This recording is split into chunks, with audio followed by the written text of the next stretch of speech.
সময়গুলো খুব দ্রুতই কেটে যায়। সময় এবং স্রোত কারোর জন্য অপেক্ষা করে না। বিয়ের সব রিচুয়াল শেষ করে নিজ নিজ কর্মজীবনে ফিরে এসেছি আজকে 2 দিন। বিয়ের সময়টা হাসি আনন্দের মাঝে খুব তাড়াতাড়ি কেটে গেল। 2 দিন আগেই এই বাসাটায় মানুষজনে একটা রমরমা ভাব ছিল। আজকে এই বাসাটা খালি হয়ে গেল। নাইম ভাইয়া আর এনাম ভাইয়া ছাড়া সবাই চলে গেছেন। ওনারাও আগামীকাল চলে যাবেন। এনাম ভাইয়া আর নাইম ভাইয়ার দুজনের বিয়ে ফিক্সড হয়ে গেছে। সামনের মাসে ওনাদের বিয়ে।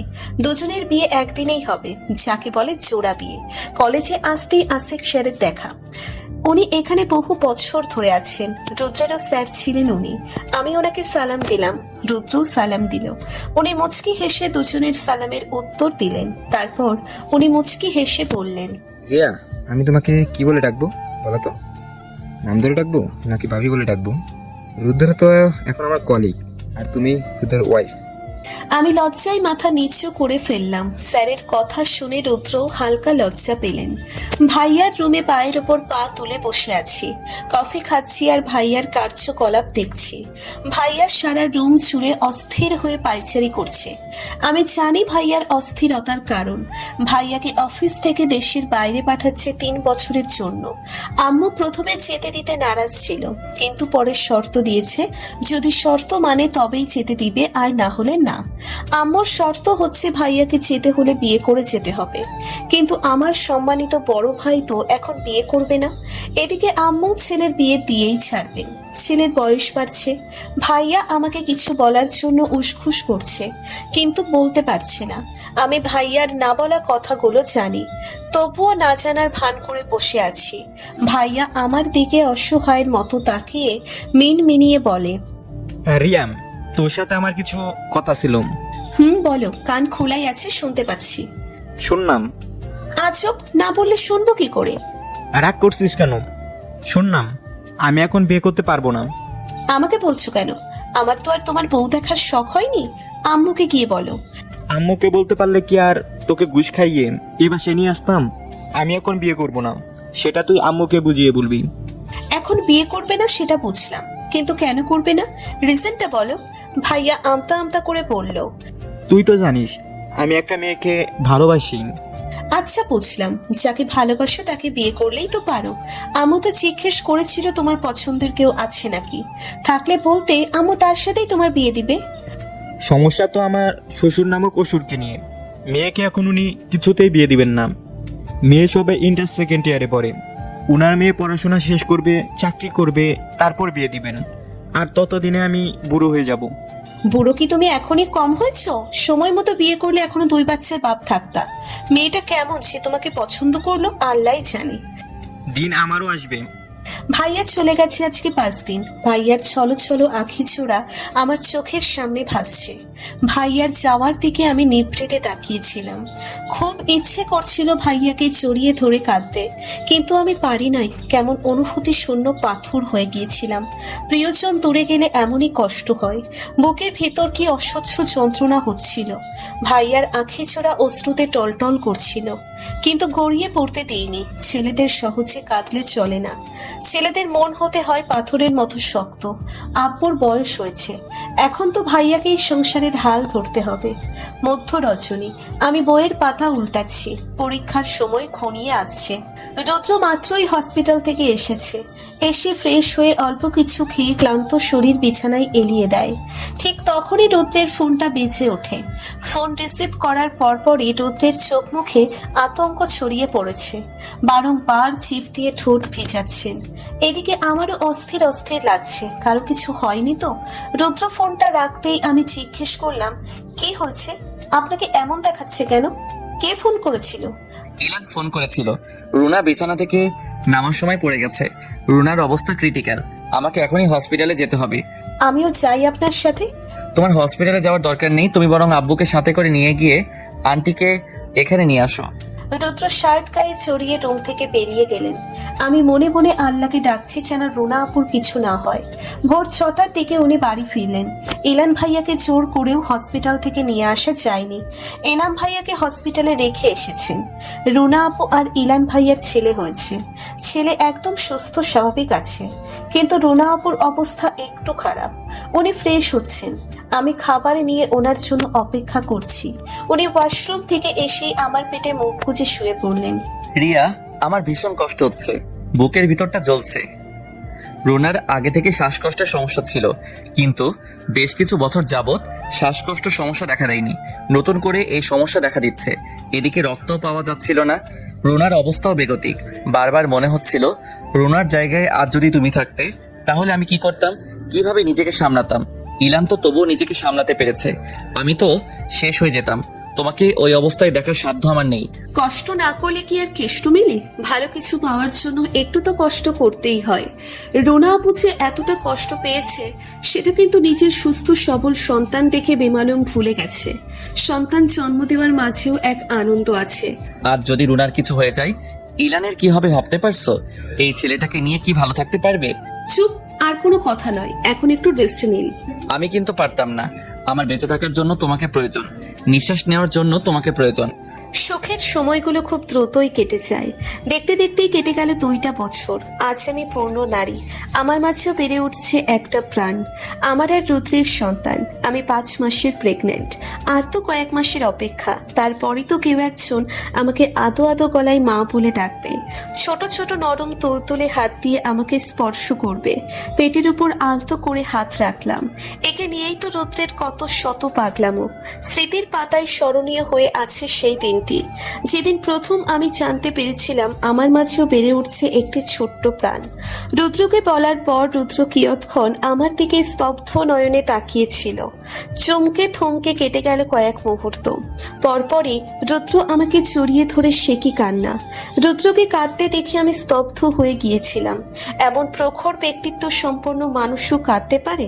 হয়তো বাবা হওয়ার অনুভূতিটাই এমন। পেটে আলতো স্পর্শ পেয়ে আমার ভাবনার ছেদ ঘটল। রুদ্র আমার কোলে মাথা রেখে শুয়ে পড়েছেন। এটা ওনার প্রতিদিনের অভ্যেস। হসপিটাল থেকে এসেই দৌড়ে ফ্রেশ হয়ে এসে আমার কোলে ধপ করে শুয়ে পড়বেন। আধ ঘন্টা 1 ঘন্টা শুয়ে থাকবেন, তারপর বাকি কাজ। রুদ্র আমার গালে আলতো করে ছুঁয়ে দিয়ে বলেন, আমার ভাবনার রানী কোন ভাবনায় ডুবে আছে? তার ডাক্তারবাবু যে হসপিটাল থেকে এসেছে, সেটা কি সে দেখতে পাচ্ছে না? আমার উত্তরের অপেক্ষা না করেই পেটে আলতো করে ঠোঁট ছুঁয়ে দিয়ে বলেন, আমার বেবিটা কি করে? মাম্মা কি সারাদিন তার খেয়াল রেখেছে? বেবিটা বুঝি বাবাইয়ের ওপর রাগ করেছে? বাবাই তো আজকে একটু বেশি বিজি ছিল, তাই এই পিচিটার খবর নিতে পারিনি।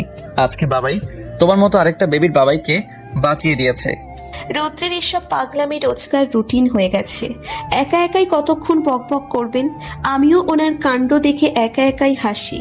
রৌদ্রের বেবি ডাকার কারণ হচ্ছে ওনার আলাদা করে কোনো চাওয়া নেই যে মেয়ে হোক বা ছেলে হোক। আল্লাহ যা দিবেন তাতেই উনি খুশি। আমি সারা রুম জুড়ে হাঁটছি আর পড়ছি, আর রুদ্র আমার পেছন পেছন খাবার নিয়ে ছুটছেন। প্রেগনেন্সির প্রথম 1 মাস কোনো প্রবলেম হয়নি, কিন্তু এরপর থেকেই প্রবলেম দেখা দেয়। প্রচন্ড রকমের মুড সুইং হয়। এক জায়গায় বেশিক্ষণ বসে থাকতে ইচ্ছে করে না। চেয়ারে বসে পড়তে পারি না, পা ব্যথা করে। বিছানায় বসে পড়তে পারি না, প্রচন্ড ঘুম পায়। তাই এভাবে হেঁটে হেঁটেই পড়ি। রুদ্র আমাকে খাওয়ানোর জন্য পিছন পিছন ঘুরঘুর করছেন, কিন্তু আমি তো খাবো না, বমি বমি পাচ্ছে। খেলেই এখন বমি করে দিব। বাসায় কেউ নেই, পরে রুদ্রকেই সবটা পরিষ্কার করতে হবে, যা আমি মোটেও চাচ্ছি না। উনি সারা দিন পরিশ্রম করে বাসায় ফিরেছেন, এখন ওনার বিশ্রাম নেওয়া প্রয়োজন। রুদ্র আমাকে চেপে ধরে স্যুপটা খাইয়ে দিলেন। স্যুপটা খাওয়া শেষ করা মাত্রই আমি বমি করে ভাসিয়ে দিলাম। আমি অসহায়ের মতো ওনার দিকে তাকালাম। আমার ভীষণ কান্না পাচ্ছে। মানুষটার আমার জন্য কতটা কষ্ট করতে হচ্ছে। মাত্রই গোসল সেরেছেন, আবার গোসল করতে হবে। এই বোকামে, তুমি কাঁদছো কেন? আমি তোমাকে বকেছি, মেরেছি? আমি জানতাম খেলেই এখন বমি করে দিব, তাই আমি খেতে চাইনি। কিন্তু আপনি আমার একটা কথাও শুনতে চান না। আপনাকে আবার ফ্রেশ হতে হবে। সারা দিন আপনি কতটা পরিশ্রম করেন, বাসায় এসেও আমার জন্য একটু বিশ্রাম নিতে পারেন না। চুপ বোকামে, একদম কাঁদবে না। এগুলো করতে আমার একটু কষ্ট হয় না? এগুলো তো আমি আমার বউয়ের জন্য আর আমার সন্তানের জন্য করছি। তুমি নিজে কতটা কষ্ট সহ্য করছো? ঠিক করে খেতে পারো না, খেলেও বমি করে দাও। আজকে ত্রয়ী আর ইফাত স্যারের বিয়ে। ওনাদের 2 বছর প্রণয়ের পূর্ণতা পেতে চলেছে আজ। ত্রয়ীর ইচ্ছে ছিল লং টাইম ছুটিয়ে প্রেম করবে, তারপর বিয়ে। ত্রয়ীর ইচ্ছেকে প্রাধান্য দিয়ে ইফাত স্যার আর ত্রয়ী 2 বছর প্রেম করেছে, আর আজ তাদের বিয়ে। কালো রঙের একটা গাউন পরেছি। শাড়ি পরার ইচ্ছে ছিল, কিন্তু রুদ্রের জন্য পরতে পারি নাই। উনি কিছুতেই আমাকে শাড়ি পরতে দিবেন না। যদি শাড়ি সামলাতে গিয়ে বা শাড়িতে পা লেগে পড়ে যাই, উনি আমাকে নিয়ে বিন্দুমাত্র রিস্ক নিতে রাজি নন।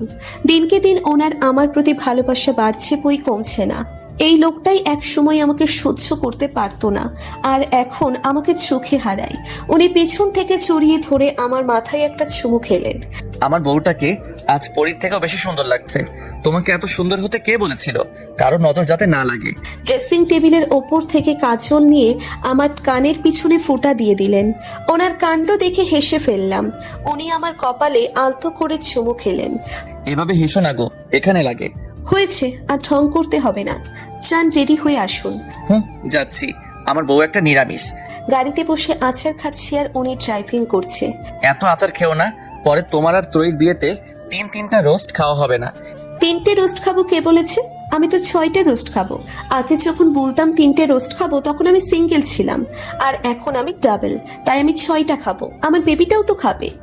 এখন সন্ধ্যা হয়ে গেছে। ত্রয়ীর ইচ্ছেতেই বিয়েটা রাতে হচ্ছে। আজকে রাতে থেকে আগামীকাল চলে আসবো। ত্রয়ী তো আমাকে আরো 3 দিন আগে যেতে বলেছিল, কিন্তু রুদ্র আমাকে যেতে দেননি। বিয়ে বাড়িতে গেলে ঠিক মতো ঘুম হবে না, যথেষ্ট স্পেস পাবো না, খাওয়া দাওয়ার সমস্যা হবে, এসব ভেবেই আমাকে বারণ করে দেন। এই নিয়ে ত্রয়ী 2 দিন গাল ফুলিয়ে রেখেছিল, আমার সাথে একটাও কথা বলেনি। রুদ্রের আতঙ্কিত গলা শুনে সামনে তাকালাম। সামনে তাকিয়ে ভয় পেয়ে গেলাম। হেলতে তুলতে একটা ট্রাক আমাদের দিকেই ধেয়ে আসছে। ট্রাকটা দেখেই বোঝা যাচ্ছে ড্রাইভারটা মাতাল অবস্থায় ড্রাইভ করছে। রুদ্র যে সাইডে যাচ্ছে, গাড়িটাও সেই সাইডেই যাচ্ছে। রুদ্র গাড়িটা সাইড করতে যাচ্ছিল, কিন্তু শেষ রক্ষা আর হলো না। সামনে থেকে আর একটা ট্রাক দ্রুত বেগে এসে আমাদের গাড়িটাই ধাক্কা মারে। রুদ্র আমার একটা হাত শুধু চেপে ধরেছিলেন। চোখ খোলার পর নিজেকে হসপিটালের বেডে আবিষ্কার করলাম। চোখ খোলার পর থেকে শুধু মনে পড়ছে তখনকার অ্যাক্সিডেন্টের কথা। প্রথমে রুদ্র গাড়ি সাইড করার চেষ্টা করলেও পরে শুধু আমার হাতটা চেপে ধরেছিলেন। 2 পাশ থেকেই গাড়ি আসছিল। চোখের সামনে নিজেদের মৃত্যু দেখতে পাচ্ছিলাম। ট্রাকটা আমাদের গাড়ি ধাক্কা দেওয়ার আগ মুহূর্তে আমি ভয়ে চোখ বন্ধ করে রুদ্রের হাত খামচে ধরেছিলাম। পরে কয়েক মুহূর্ত কেটেছিল শুধু অসহ্য যন্ত্রণায়। তারপর আর কিছু মনে নাই। বেবির কথা মাথায় আসতেই আমি তড়িৎ গতিতে উঠে বসলাম। পেটে সূক্ষ্ম ব্যথা অনুভব করলাম। পেটে হাত দিতেই আমি চমকে উঠলাম, বাকরুদ্ধ হয়ে পড়লাম। নিস্তব্ধ পরিবেশে শুধু কেবিনের দরজা খোলার আওয়াজ হলো। গটি থেকে কয়েকজন মানুষ কেবিনের ভিতরে প্রবেশ করলো। তাদের দেখার কোনো ইচ্ছে আমার হলো না। আমি এক দৃষ্টিতে তাকিয়ে নিজের পেটের দিকে। তখনই কিছু কথা আমার কর্ণগোচর হলো। আহারে, মেয়েটার বয়সে বা কি হলো? একসাথে এত শখ নিতে পারবে? অ্যাক্সিডেন্টে নিজের সন্তান হারালো, স্বামীটারও এখনো জ্ঞান ফিরে নাই। আদৌ বাঁচবে নাকি তার কোনো আশা ডক্টর দেখছে না। এখন যদি স্বামীটাও মারা যায়। আহারে, মেয়েটা এই অল্প বয়সেই এত কিছু হারালো। বারবার আমার কানে একটা কথাই প্রতিধ্বনি হচ্ছে, অ্যাক্সিডেন্টে নিজের সন্তান হারালো, স্বামীটারও এখনো জ্ঞান ফেরে নাই। আমার সর্বাঙ্গ কেঁপে উঠল। হুট করে মাথায় অসহ্য যন্ত্রণা হচ্ছে। না না, আমার রুদ্রের কিছু হতে পারে না। উনি আমাকে ছেড়ে যেতে পারেন না।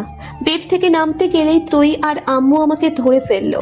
ছাড়া পাবার জন্য ছটফট করতে লাগলাম। অনবরত চিৎকার করে যাচ্ছি। ত্রয়ী আর আম্মুর কাছ থেকে নিজেকে ছাড়াতে পারছি না। হুট করেই আমি হিংস্র হয়ে উঠলাম। দিক বিদিক শূন্য হয়ে ত্রয়ীর হাতে কামড় বসিয়ে দিলাম। ব্যথা পেয়ে ত্রয়ী আমাকে ছেড়ে দিল। আম্মুকে ধাক্কা দিয়ে সরিয়ে দিলাম। মাথায় অসহ্য যন্ত্রণা, পেটে সূক্ষ্ম ব্যথা নিয়েই ছুটলাম। কেবিনের দরজা খুলতেই বহুল কাঙ্ক্ষিত মানুষটাকে দেখতে পেলাম। মাথায় ব্যান্ডেজ, হাতে ব্যান্ডেজ। আমি ওনার বুকে ঝাঁপিয়ে পড়লাম। উনি টাল সামলাতে না পেরে পেছিয়ে গেলেন কয়েক পা। ওনার পিঠ ঠেকলো দেওয়ালে। উনি মৃদু আর্তনাদ করে উঠলেন, কিন্তু সেদিকে আমার খেয়াল নেই। আমি ওনার পিঠ খামচে ধরে বললাম, রুদ্র, আমাদের বাচ্চা নেই। আমি হাউমাউ করে কেঁদে উঠলাম। ওনার চোখের পানি দিয়ে আমার কাঁধ ভিজে যাচ্ছে। কাঁদতে কাঁদতে জ্ঞান হারিয়ে ওনার বুকে লুটিয়ে পড়ি। আরে আরে, কই যান আপনারা? একটা লাইক দিয়ে যান। এত কিপটামি করেন কেন? একটা লাইকই তো দিবেন। প্লিজ প্লিজ প্লিজ একটা লাইক দিয়ে যান।